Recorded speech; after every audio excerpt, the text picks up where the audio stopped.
శ్రీమాత్రే నమ. జయ గురు దత్తాత్రేయ నమ. ఈ వీడియోలో మనం మంగళవారం జన్మించిన వారి యొక్క భవిష్యత్తు ఏ విధంగా ఉంటుంది, వారు కోటీశ్వరులు కావాలంటే ఏ వ్యాపారం వృత్తి అనుకూలిస్తుంది అని మనం పరిశీలిద్దాం. మంగళవారం అంటేనే కుజుని యొక్క ప్రభావంతో ఉంటుంది. కుజుడు ధైర్యానికి కారకుడు, కోపానికి కారకుడు. అది ఒక అగ్నితత్వ గ్రహం. భూములకి, అన్నదమ్ములకి, అప్పులకి, గొడవలకి, అలాగే కుజదోషం, ఇవన్నీ కూడా ఈ మంగళవారం పుట్టిన వారి మీద ఎక్కువ ప్రభావం ఉంటుంది. అలాగే ఈ మంగళవారం జన్మించిన వారి మీద పార్వతీ అమ్మవారి యొక్క అనుగ్రహం కూడా ఉంటుంది. అంటే మనకి సోమవారం శివుడు సంబంధించింది, మంగళవారం సుబ్రహ్మణ్య స్వామికి సంబంధించింది, అలాగే పార్వతీ అమ్మవారికి సంబంధించింది. అంటే కొన్ని ప్రాంతాల్లో మంగళవారం అమ్మవారిని పూజాది కార్యక్రమాలు చేసి ఆరాధించడం వల్ల వాళ్ళకి సౌభాగ్యం ప్రసాదించడం జరుగుతూ ఉంటుంది. అందుకే సాధారణంగా ఆ ఆడపిల్లని అత్తవారింటి నుంచి పుట్టింటికి పంపడం కానీ, పుట్టింటి వారి నుంచి అత్తవారికి పంపడం కానీ మంగళవారం సాధారణంగా జరగదు. మంగళవారం నాడు అంత ప్రాధాన్యత ఉంటుంది. ఈ మంగళవారం ఎవరైతే జన్మించారో వారు స్వతంత్ర వృత్తినే కోరుకుంటారు. అంటే ఒకరి కింద పనిచేయడం కన్నా వ్యక్తిగతంగా వారికి వారే తమ వృత్తి నిర్ణయించుకొని ఆ రంగంలో రాణించడం జరుగుతూ ఉంటుంది. వీరికి ఎక్కువగా వ్యవసాయం అంటే చాలా ఇంట్రెస్ట్ ఉంటుంది. చిన్నప్పటి నుంచి కూడా మొక్కలు పెంచడం అన్నా, తోటలు పెంచడం అన్నా, చెట్లు ఎక్కడం అన్నా, వాటి నుంచి పట్టడం అన్నా కొంతవరకు వీరికి ఇష్టం. అంటే మంగళవారం పుట్టిన వారికి బాల్యంలో అంటే ఇంచుమించుగా 12వ సంవత్సరం జరిగే లోపల ఎక్కడో ఒక దెబ్బ తగలడం, ఎక్కడో ఒకటి కొట్టుకోవడం, ఈ విధంగా కామన్గా ఈ మంగళవారం పుట్టిన వాళ్ళకి ఉంటాయి. ఎక్కువగా వాళ్ళకి ముఖం మీద, తల మీద దెబ్బలు తగలటం జరుగుతూ ఉంటుంది.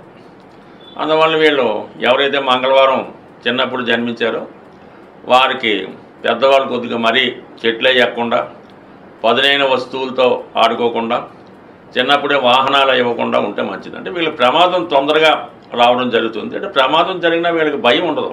కుజుడు కాబట్టి రక్తం అంటే భయం ఉండదు, యుద్ధం అంటే భయం ఉండదు. అందుకనే వీళ్ళు ఎక్కువగా మిలిటరీలో, పూర్వం అంటే యుద్ధం చేయడానికి మిలిటరీలో చేరేవారు. ఇప్పుడైతే ఈ పోలీస్ డిపార్ట్మెంటు, ఎక్సైజు, అంటే యూనిఫారం వేసుకొని ఏదైతే ఉద్యోగం ఉంటుందో అందులో బాగా రాణించడం జరుగుతూ ఉంటుంది. అలాగే సినిమా రంగంలో అయితే ఈ విలన్ పాత్రలు ఎక్కువగా చేస్తూ ఉంటారు. అంటే సైన్యంలో కానీ విలన్గా కానీ ఏదైనా ఇష్టం మాట వీరికి. అలాగే ప్రభుత్వ ఉద్యోగాల్లో కూడా ఇటువంటి అడ్మినిస్ట్రేటివ్, అథారిటేటివ్, ఈ సెక్యూరిటీ సంబంధించిన వాటిలోనే ఎక్కువగా ఇష్టపడడం జరుగుతూ ఉంటుంది. చాలా వరకు వీళ్ళకి వివాహం ఆలస్యం అవుతూ ఉంటుంది. తొందరగా వివాహ సంబంధాలు కుదరవు. ఒక పక్క తొందరగా నచ్చకపోవచ్చు. ఈ విధంగా కొన్నాళ్ళు డిలే చేసుకుంటారు. ఎక్కువ మంది వీళ్ళు ప్రేమలో ఫెయిల్ అవుతూ ఉంటారు. తొందరగా అంటే ఎందుకు ఫెయిల్ అవుతుంటారంటే ప్రేమించడం తొందరగానే ప్రేమిస్తూ ఉంటారు. విపరీతమైనటువంటి కోపం వల్ల వచ్చిన ఎవరైతే వీళ్ళ లవర్ ప్రియురాలు ఉంటుందో ఒక నిమిషం ఆలస్యమైనా వీళ్ళు కోపడుతుంటారు. చిన్నగా వీళ్ళు నచ్చని డ్రెస్ వేసుకున్నా కోపడుతుంటారు. ఏ విధంగా అయినా కనీసం ఒక 5 నిమిషాలు కలిసి ఉంటే 5 నిమిషాలు పోట్లాడుతూ ఉంటారు ఈ మంగళవారంలో పుట్టినటువంటి అమ్మాయిలు కానీ అబ్బాయిలు కానీ. అంతే వీళ్ళతో ఎందుకు ఆగడం అని ఎక్కువగా లవ్ బ్రేకప్ అవుతుంటుంది.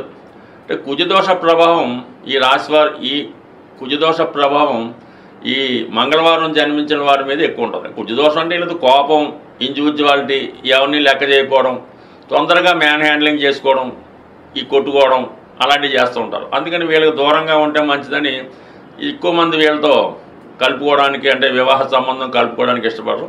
అయితే విపరీతమైనటువంటి శృంగార వాంఛలు కలిగి ఉండడం వల్ల ఎవరినైనా ఇష్టపడితే మాత్రం వారు కోఆపరేట్గా ఉంటే వారిని ఎట్టి పరిస్థితుల్లో కూడా చాలా వరకు వారితోనే కలిసి ఉంటారు. లేట్ వయసులో కూడా వీరికి భార్య లేదంటే ఎవరో ఒక తోడు కావాల్సి ఉంటుంది. ఒంటరిగా కూడా జీవించలేరు. అందుకని ఎవరో ఒకరు వీరికి తోడు ఉండవలసి ఉంటుంది. అందువల్ల ఏంటంటే ఈ రాశిలో జన్మించిన వారు ఎక్కువగా మంగళవారం నియమంగా ఉంటూ సుబ్రహ్మణ్య స్వామిని ఆరాధించడం మంచిది. సాధ్యమైనంత వరకు వీళ్ళు పగడం అనే ఉంగరం ధరించవచ్చు. అలాగే 3 ముఖాల రుద్రాక్ష ధరించవచ్చు. వీళ్ళలో ఉన్నటువంటి కోపం తగ్గాలంటే రుద్రాక్షమాల ధరించడం మంచిది.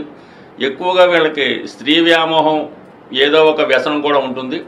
అది తగ్గాలంటే స్ఫటికమాల ధరించడం వల్ల కానీ లేదంటే పగడాల మాల ధరించడం వల్ల వీరి జీవితం వేరే యాంగిల్లో సక్సెస్ఫుల్గా నడిచే అవకాశం ఉంటుంది. స్వస్తి.